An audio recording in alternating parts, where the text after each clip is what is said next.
Can. Seni bir başkasından sanıyorum. Ne yapsam işimden atılıyor.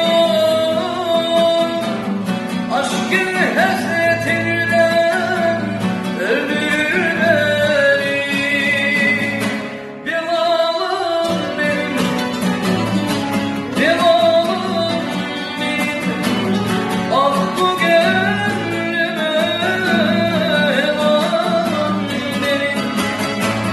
Kurtulan derdinden, günahlarımdan, günahlarım boynuma hevan benim.